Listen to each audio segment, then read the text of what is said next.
Alright, sa mga ka-adventure, welcome po sa aking channel, Jolso Senda Adventurer. In behalf Sir Daniel Espediamio, ang aming presidente ng Philippine Confederation of Senior Cyclists, Junior and Senior Mandaman. Ayan, may bago tayong interviewin guys na bagong member dito sa Seaside MOA. Alright, pakilala kayo sir.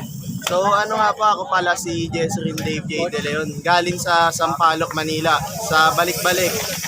So yung experience ko sa cycling, bago-bago pa lang ako wala pa sa 1 month yung bike ko ngayon. So kumukuha pa ako ng mga experience para lumakas, kailangan ko rin muna mag-ensayo. Saka Tama. kung ano yung mapapayo ko sa mga aspiring cyclists. Siyempre yung discipline kailangan yun una sa lahat. Yan, Kasi tama yan sir. Hindi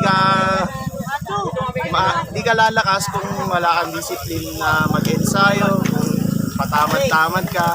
Siyempre yun rin isa, yung diligence, kailangan magsipag ka palagi. Yun. So yun lang. Yun.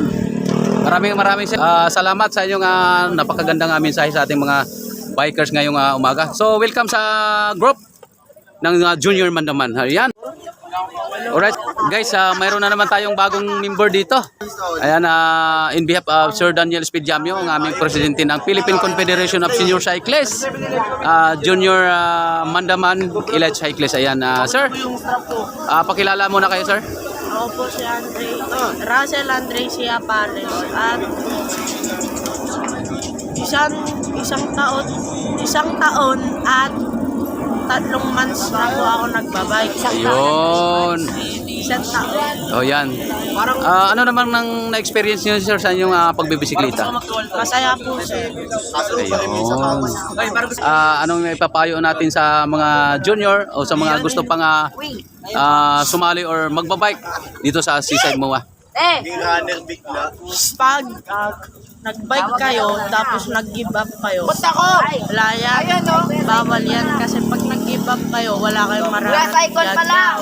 Huwag kayong mag-give up. Yan, tama. Alright, welcome sa aming group ng Philippine Confederation of Senior Cyclists, Junior and Senior Elite Mandaman. Yan. Yeah, welcome. Oh, picture tayo, picture.